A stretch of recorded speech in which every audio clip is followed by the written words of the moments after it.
Hello children, welcome to असा education. आज हम करेंगे 9th क्लास की हिंदी की बुक गंगा का दूसरा चैप्टर क्या लिखूं। इसके लेखक हैं पुदुमलाल पुन्नालाल बख्शी।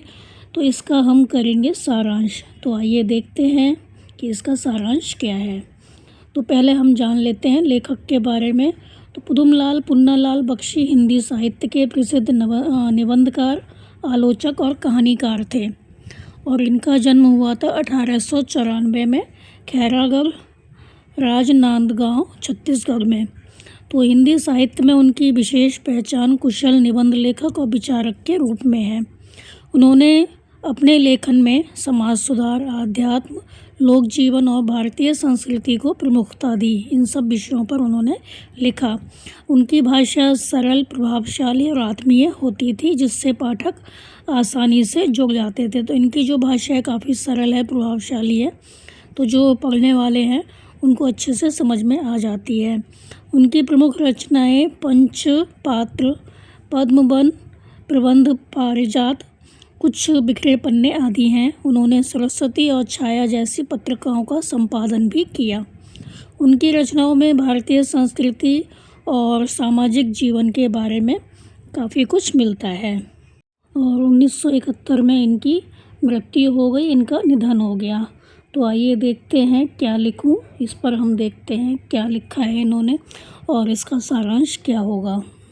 तो जैसा कि आपको पता है कि ये निबंध पुदुमलाल पुन्नालाल बख्शी जी के द्वारा लिखा गया है। इसमें लेखक ने निबंध लिखने की प्रक्रिया और लेखक की मानसिक स्थिति का वर्णन किया है।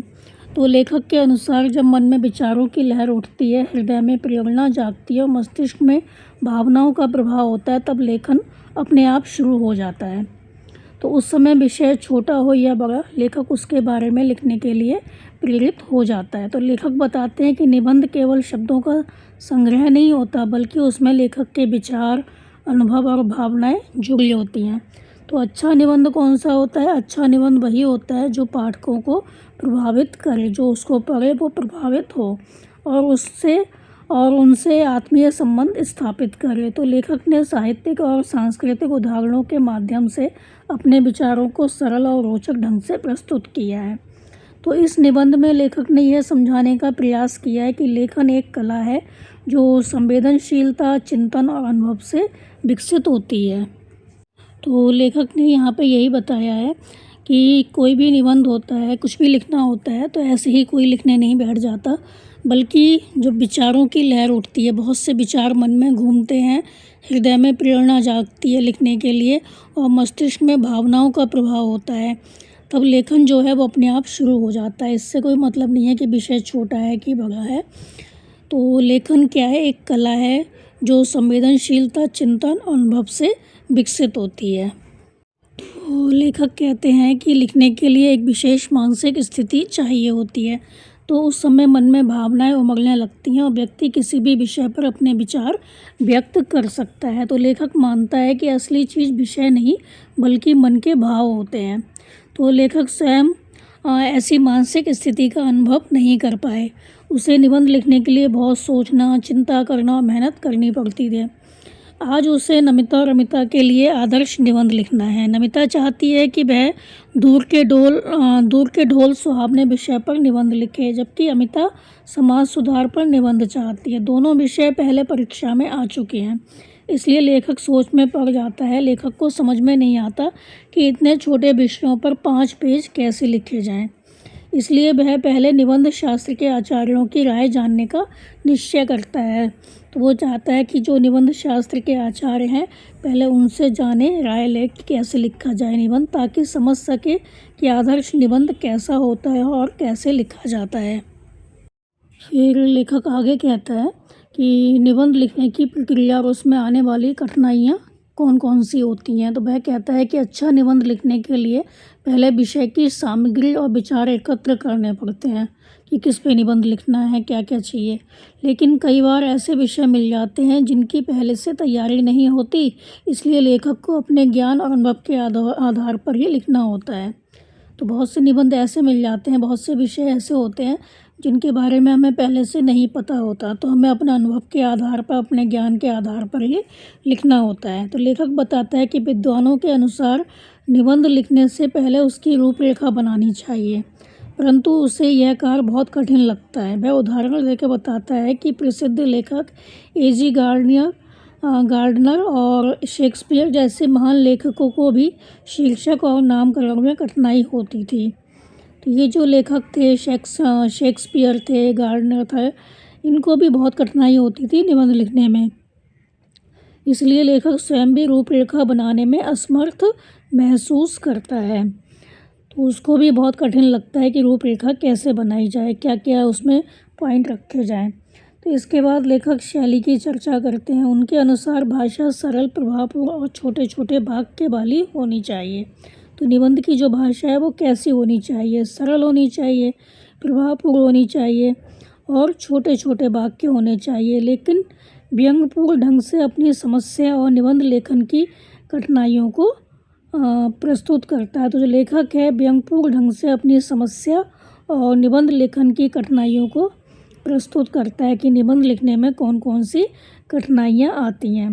तो वो यही कहते हैं कि जब निबंध लिखना हो तो उससे पहले उसकी विषय सामग्री और विचार एकत्र करने चाहिए। मतलब उसकी जो विषय सामग्री है कि हमें जो निबंध लिखना है वो किस विषय पे है और उसके लिए क्या क्या चाहिए, उसमें क्या क्या पॉइंट रखे जाएं, तो उसकी रूपरेखा बना लेनी चाहिए। लेकिन लेखक को ये सारे काम बहुत कठिन लगते थे और वो कहते हैं, एग्जाम्पल देते हैं कि शेक्सपियर जैसे महान लेखक थे और ए.जी. गार्डनर जैसे महान जो लेखक थे उनको भी काफ़ी कठिनाई आती थी शीर्षक और नामकरण में। तो इनको भी रूपरेखा बनाने में असमर्थ थे ये, उनको भी काफ़ी कठिनाई का अनुभव होता था।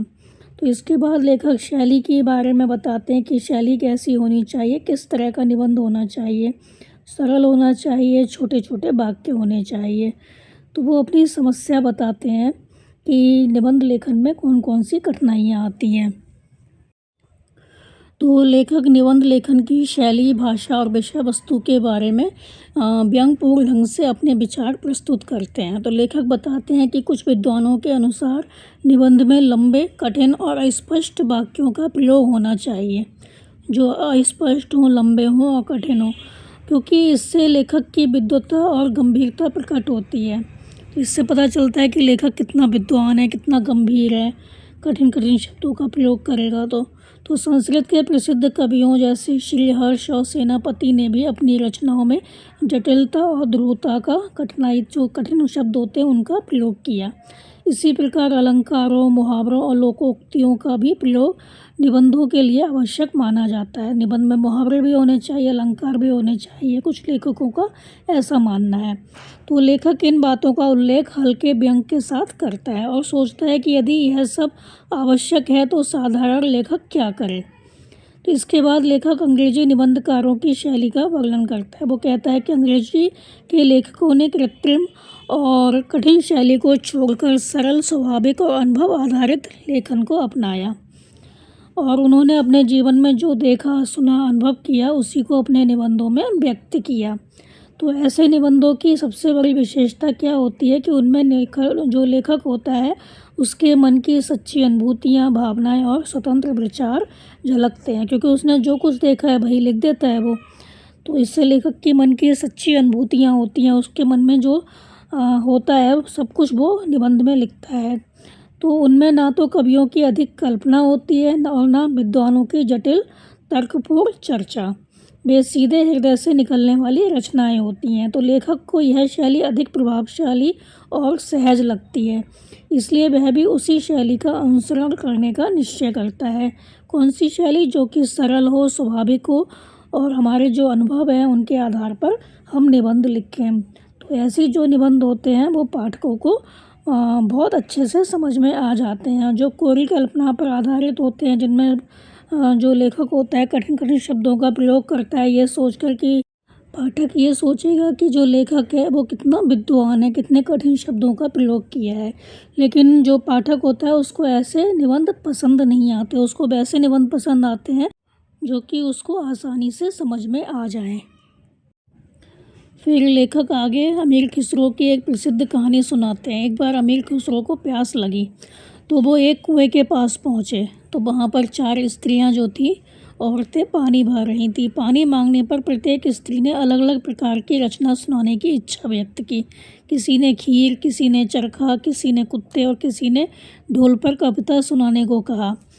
तो अमीर खुसरो अत्यंत प्रतिभाशाली थे, तो उन्होंने एक ही पद में चारों विषयों का समावेश कर दिया। तो किसी ने कोई इच्छा प्रकट की, किसी ने कोई इच्छा प्रकट की, लेकिन जो अमीर खुसरो थे बहुत प्रतिभाशाली थे, विद्वान थे, तो उन्होंने एक ही कविता में उन चारों की फरमाइश पूरी कर दी। तो उन्होंने क्या बोला, खीर पकाई जतन से चरखा दिया चलाए। तो किसी ने खीर के बारे में कहा, किसी ने चरखा के। तो उन्होंने क्या कहा, खीर बनाई जतन से चरखा दिया चलाए। किसी ने कुत्ते के बारे में कहा, तो उन्होंने कहा आया कुत्ता खा गया। और किसी ने ढोल के बारे में, तो उन्होंने लिख दिया कि तू बैठी ढोल बजा। खीर बनाई जतन से, खीर पकाई जतन से, चरखा दिया चला, आया कुत्ता खा गया, तू बैठी ढोल बजा। तो लेखक कहता है कि उसमें अमीर खुसरो जैसी प्रतिभा तो नहीं है, पर उनकी इस पद्धति से उसकी कठिनाई कुछ कम हो जाती है। इसलिए वह भी एक ही निबंध में कई विषयों का समावेश करने का विचार करता है। तो उसको लगता है कि एक निबंध होना चाहिए, उसमें कई सारे विषय समावेशित होने चाहिए, उनमें कई सारे निबंधों का समावेश होना चाहिए, जैसे कि अमीर खुसरो ने किया। तो लेखक दूर के ढोल सुहावने कहावत की ओर संकेत करते हैं। वो कहते हैं कि दूर से सुनाई देने वाली चीज़ें आकर्षक और मधुर लगती हैं, क्योंकि उनकी वास्तविकता का पता नहीं चलता, परंतु पास जाने पर उनकी सच्चाई सामने आ जाती है। तो कहते हैं दूर के ढोल सुहावने होते हैं, जो चीज़ दूर होती है वो अच्छी लगती है, जब पास आ जाती है तो उसकी वास्तविकता पता चलती है। तो इस प्रकार लेखक पूरे अंश में हास्य और व्यंग के माध्यम से निबंध लेखन की कठिनाइयों, शैलियों और साहित्यिक प्रवृत्तियों का रोचक वर्णन करता है। तो लेखक दूर के ढोल सुहावने कहावत का गहरा स्पष्ट अर्थ प्रस्तुत करते हैं। लेखक बताते हैं कि दूर से सुनाई देने वाली ढोल की ध्वनि मधुर और आकर्षक लगती है, क्योंकि दूर बैठे व्यक्ति उसकी वास्तविक कठोरता को अनुभव नहीं कर पाते। वे अपने मन में किसी विवाह, उत्सव, आनंदमय वातावरण की कल्पना कर लेते हैं। तो जब दूर पे ढोल बजते हैं तो लोग सोचते हैं शायद किसी का विवाह होगा, कोई उत्सव चल रहा होगा या आनंद का वातावरण होगा। ढोल की ध्वनि के साथ प्रेम, उल्लास, उत्सव और आनंद की भावनाएं जुड़ जाती हैं, जिससे उसकी जो कर्कश आवाज़ होती है वो भी मधुर लगने लगती है। तो मनुष्य को क्या होता है, दूर की वस्तुएं अधिक आकर्षक लगती हैं। तो लेखक कहते हैं कि मनुष्य को दूर की वस्तुएं अधिक आकर्षक लगती हैं, क्योंकि दूरी के कारण उनकी वास्तविक कठिनाइयाँ जो होती हैं वो दिखाई नहीं देती। इसी कारण युवाओं को भविष्य सुनहरा दिखाई देता है, कि वो भविष्य होता है वो दूर होता है, इसलिए उनको लगता है कि भविष्य बहुत सुनहरा है, बहुत अच्छा है। और वृद्ध लोगों को अपना बीता हुआ समय सुखद लगता है, और जो युवा होते हैं भविष्य के सपने देखते हैं, जबकि वृद्ध अपने अतीत की स्मृतियों में ही खोए रहते हैं। तो आपने देखा होगा कोई बुजुर्ग होते हैं वो अपने पुराने ज़माने की बातें बताते रहते हैं, जो युवा होते हैं, जवान लोग होते हैं, वो भविष्य के सपने देखते हैं। तो दोनों ही वर्तमान से पूरी तरह संतुष्ट नहीं होते। युवा भविष्य में परिवर्तन और क्रांति लाना चाहते हैं, जबकि वृद्ध पुराने गौरव और परंपराओं की रक्षा करना चाहते हैं। वो यही कहते हैं कि हमारा पुराना ज़माना इतना अच्छा था। इन दोनों विचारों के कारण समाज में निरंतर सुधार और परिवर्तन होते रहते हैं। तो हिंदी में लिखे जा रहे प्रगतिशील साहित्य के रचनाकारों को क्या लगता है कि उनका साहित्य भविष्य का गौरव है, लेकिन समय के साथ ये साहित्य भी क्या होता है, पुराना हो जाता है, अतीत का स्मारक बन जाता है। तो आज की युवा पीढ़ी जब वृद्ध होगी तो वह अपने बीते हुए कल मतलब अतीत को याद करेगी, अतीत के गौरव को याद करेगी। वहीं उनकी जगह लेने वाली जो नई पीढ़ी होगी फिर से एक नए भविष्य के सपने देखना शुरू कर देगी। तो ये क्रम चलता रहता है। मुख्य संदेश क्या है इस पाठ का, चाहे अतीत की यादें हों या भविष्य के सपने, दोनों ही दूर से अच्छे लगते हैं। तो लेखक ने इसे प्रसिद्ध कहावत दूर के ढोल सुहावने होते हैं के माध्यम से स्पष्ट किया है कि मनुष्य हमेशा उस चीज़ के सुख को ढूंढता है, उस चीज़ में सुख ढूंढता है जो वर्तमान में उसके पास नहीं होती है। तो वो हमेशा उस चीज़ में ही सुख ढूंढता है जो वर्तमान में उसके पास नहीं होती, मतलब जो चीज़ उसके पास नहीं होती वही उसकी लेने की चाह होती है कि वो चीज़ उसको मिल जाएगी तो वो कुछ कर सकता है। लेकिन उसको या किसी को भी नहीं पता होता कि दूर के ढोल सुहावने होते हैं। मतलब जो चीज़ दूर होती है वही अच्छी लगती है। जो चीज़ हमारे पास होती है हम उसकी कद्र नहीं करते, बल्कि जो चीज़ हमसे दूर होती है या हम जिसको नहीं पा सकते या जो हमारे पास नहीं होती है, हम उसी को चाहते हैं कि वो चीज़ हमें मिल जाए तो हम कुछ कर पाएंगे। लेकिन ऐसा नहीं होता, क्योंकि लेखक ने कहा है कि दूर के ढोल कैसे होते हैं, सुहावने होते हैं। मतलब दूर पे ढोल बज रहा हो तो हमें बहुत अच्छा लगता है, और वही जो ढोल है हमारे घर के आगे बजता है तो हमारे को ऐसा लगता है जैसे कि बहुत ज़्यादा शोर मच रहा है। तो यही लेखक ने इस चैप्टर में बताया है कि निबंध लेखन कैसा होना चाहिए।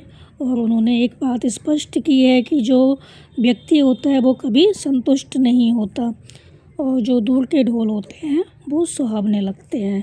तो ये था इस पाठ का सारांश।